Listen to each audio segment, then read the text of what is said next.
እርግዝና እየሞከራችሁ አልሳካ ብሏችኋል? ጤና ይስጥልኝ። ዶክተር ኢሳያስ ላቀው ነኝ የማህፀንና ጽንስ ስፔሻሊስት። በዛሬው ቪዲዮአችን እርግዝና እምቢ የሚልባቸው ምክንያቶች፣ የምርመራ ሂደቱንና ህክምናውን እንመለከታለን። ይህ ቻናላችን የተለያዩ የማህፀንና ጽንስ ርዕሰ ጉዳዮችን እያነሳን የምንነጋገርበት ነው። እናንተም ሰብስክራይብ በማድረግ ቤተሰብ እንዲሆኑን በአክብሮት ጋብዛለሁ። አብራችሁን ቆዩ።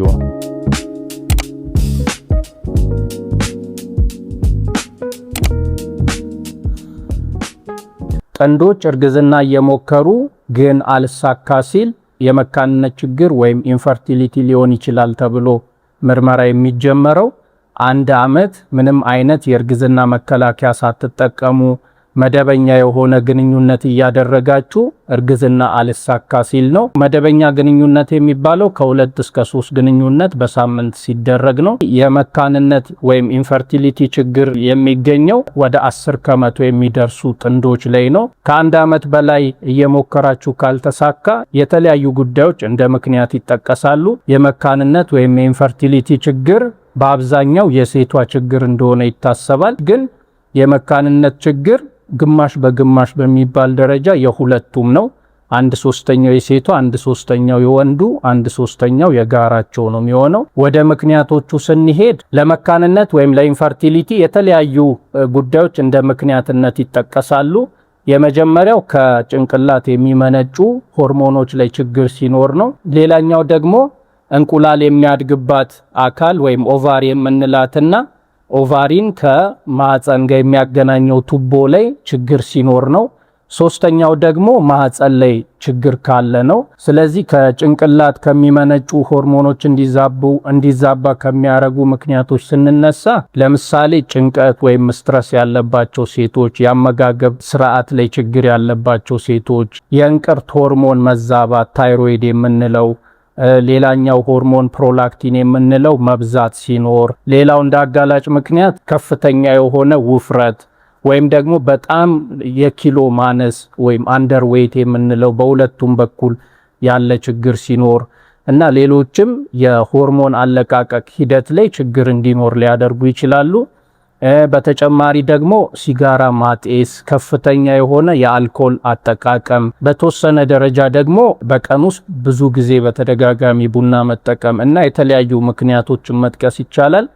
ሌላኛው ዋናው የሚታወቀው ደግሞ የእናት ዕድሜ መጨመር፣ በተለይ ከ35 ዓመት በላይ የሆነች ሴት ላይ የመውለድ ችግር የመከሰት እድሉ በጣም ይጨምራል። ሌላው ደግሞ እንቁላል እንዲያድግ የምታረገው አካል ወይም ኦቫሪ የምንለው ላይ የተለያዩ የሚከሰቱ ችግሮች እንቁላል በአግባቡ እንዳያድግ ሊያደርግ ይችላል።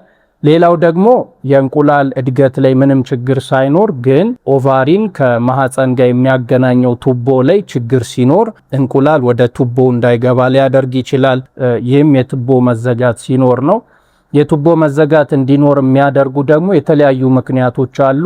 አንደኛው የማህፀን ዙሪያ አካባቢ ኢንፌክሽን ተከስቶ ከነበረ ወይም ፐልቪክ ኢንፍላማቶሪ ዲዚዝ የምንለው ተከስቶ ከነበረ በተደጋጋሚ በተከሰተ ቁጥር የመዘጋት እድሉ በጣም እየጨመረ ነው የሚሄደው።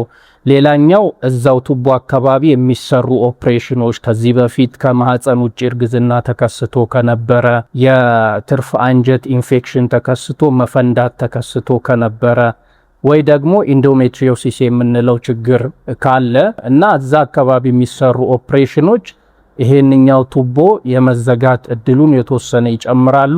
ይሄ ግን እንደ ምክንያት የሚጠቀሰው ሁለቱም ቱቦዎች ላይ ጉዳት ከተከሰተ ነው። አንዱ ቱቦ ክፍት ከሆነ ግን እርግዝና መከሰት ይችላል።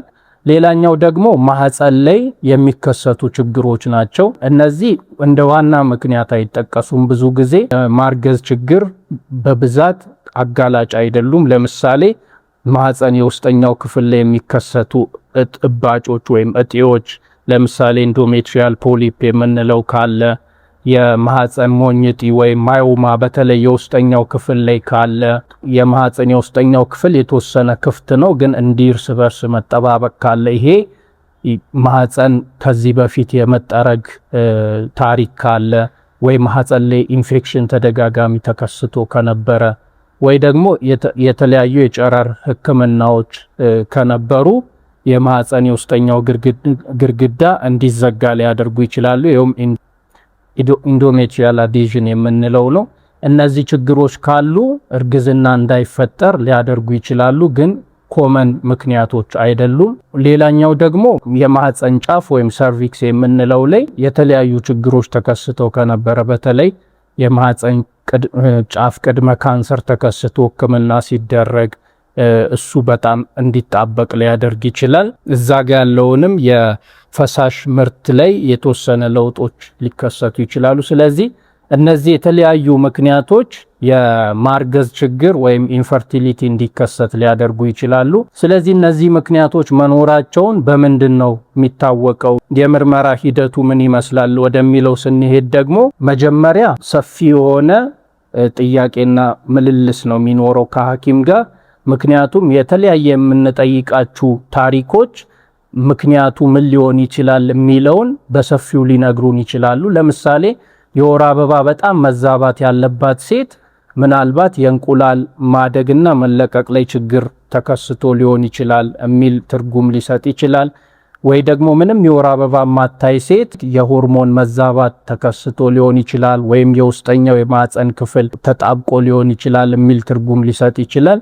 ከዚህ በፊት ኦፕሬሽን የነበራት ሴት ወይ ተደጋጋሚ የኢንፌክሽን ታሪክ ያላት ሴት ምናልባት የቱቦ መዘጋት ተከስቶ ሊሆን ይችላል የሚል ፍንጭ ሊሰጥ ይችላል። ስለዚህ ከዛ ተነስተን ደግሞ የሚሰሩ የተለያዩ ምርመራዎች አሉ።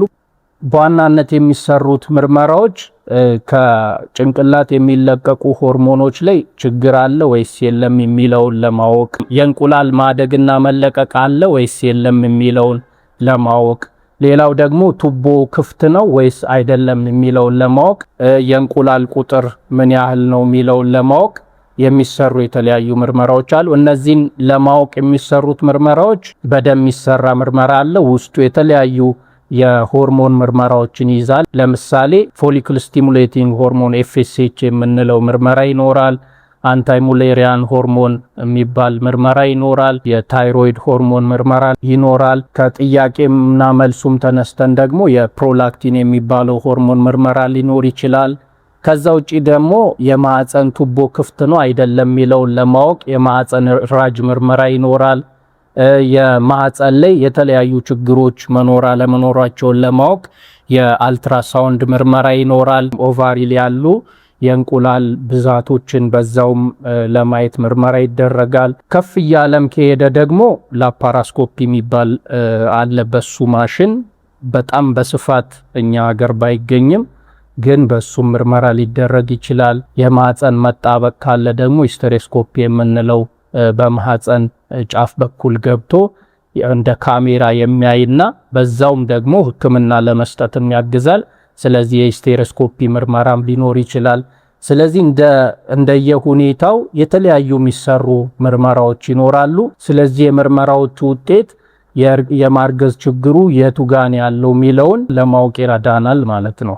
ሌላው የሚሰራው ምርመራ ደግሞ ወንዶች ላይ በዋናነት የሲሜን አናሊሲስ ይሰራል። የወንድ የዘር ፈሳሽን ወስዶ ምርመራ ማድረግ ነው። እዛ ላይ የምናያቸው የተለያዩ ጉዳዮች አሉ። አንደኛው የፈሳሹ መጠን ምን ያህል ነው? ቢያንስ ከ1.5 ሚሊ ሊትር በላይ እንዲሆን እንፈልጋለን። የስፐርም ቁጥሩ በ1 ሚሊ ሊትር ውስጥ ምን ያህል ነው ሚለው ይታያል። ቢያንስ ከ15 ሚሊዮን በላይ እንዲሆን እንፈልጋለን። ያለው አጠቃላይ የስፐርም ቁጥር ከመጣው የፈሳሽ መጠን ውስጥ ምን ያህል ነው ሚለው እናያለን። ቢያንስ ከ40 ሚሊዮን በላይ እንዲሆን እንፈልጋለን። ሌላው ደግሞ ያሉት የስፐርም ሴሎች ምን ያህል ይንቀሳቀሳሉ ሚለውን እናያለን። ቢያንስ ከ40% በላይ እንዲሆን እንፈልጋለን። የሚንቀሳቀሱት ደግሞ ወደ ፊት የሚሄዱት ምን ያህል ናቸው ሚለው ይታያል። ወይም ፕሮግሬሲቭ ሞቲሊቲ የምንለው ካሉት አጠቃላይ ቢያንስ 32% እንደዛ እንዲሆኑ እንፈልጋለን። ሌላው ደግሞ የሴሎቹ የቅርጽ ሁኔታ እንዴት ነው ሚለውን እናያለን። ወይም ሞርፎሎጂ የምንለው ቢያንስ ካሉት አጠቃላዩ 4% ጤናማ የሆነ የቅርጽ ሁኔታ እንዲኖራቸው እንፈልጋለን። ሌላኛው የፈሳሹ ፒኤች እንዴት ነው ሚለው እናያለን። አሲድና ያው ቤዝ የሚባል አለ። ቤዚክ እንዲሆን ነው የምንፈልገው። ከ7.2 በላይ እንዲሆን ነው የሚፈለገው። ቪስኮሲቲ የሚባልም አለ። እሱም ጤናማ እንዲሆን እንፈልጋለን። ስለዚህ እነዚህ የተለያዩ ጉዳዮች ደግሞ የወንዱን የዘር ፍሬ ጤናማነትን ይነግሩናል። እዚህ ምርመራ ላይ የተለያዩ ችግሮች ሊኖሩ ይችላሉ። አንደኛው የስፐርም ሴሎቹ ቁጥር ችግር ሊኖር ይችላል። በጣም የቀነሰ ከሆነ ወይ ደግሞ የቅርጽ ሁኔታቸው ላይ ችግር ሊኖር ይችላል። እሱም በጣም የቀነሰ ከሆነ እነዚህ የተለያዩ ችግሮች ካሉ ደግሞ ለወንዱ ተጨማሪ የደም ምርመራዎች ሊደረጉ ይችላሉ። የሆርሞን ምርመራዎች ነው የሚደረጉት። የዘር ፍሬ ማበጥ ካለ አልትራሳውንድ ምርመራ ሊደረግ ይችላል። ወንዱንም ደግሞ የተለያዩ ታሪኮች ይጠይቃሉ። ስለዚህ ሁሌም የመካንነት ምርመራ ሲደረግ ወንዱም ሴትም አንድ ላይ ነው መሄድ ያለባቸው። ስለዚህ እነዚህ የተለያዩ ምርመራዎች ተደርገው የወንዱም የሴቷም ታይቶ ያለውን ችግር ለማወቅ እድል ይሰጠናል። ግን አንዳንድ ጊዜ በተለይ 10% የሚሆኑ ጥንዶች ላይ የሴቷ የቱቦቹ ክፍት ሆነው አልትራሳውንድ ላይ የእንቁላል ቁጥሩ ጥሩ ሆኖ የተሰሩ የሆርሞን ምርመራዎች ደና ሆነው ዘር ፈሳሹ ጤናማ ሆኖ ምንም ችግር ሳይከሰት ግን የማርገዝ ችግር ሊኖርባቸው ወይም ኢንፈርቲሊቲ ሊኖርባቸው ይችላል። ይሄንኛው ሁኔታ ምን ይባላል? አንኤክስፕሌይንድ ኢንፈርቲሊቲ ይባላል። ምንም ምክንያት ሊገለጽለት የማይችል የኢንፈርቲሊቲ ሁኔታ ሊሆን ይችላል። ይሄም ከሆነ የተለያዩ የሕክምና አማራጮችን የምንከተለው። ስለዚህ የሚሰሩት የተለያዩ በዛ ያሉ የምርመራዎች ነው የሚከናወኑት። የማርገዝ ችግር ሲኖር ከዛ ተነስተን ነው ምክንያቱን የምናውቀው።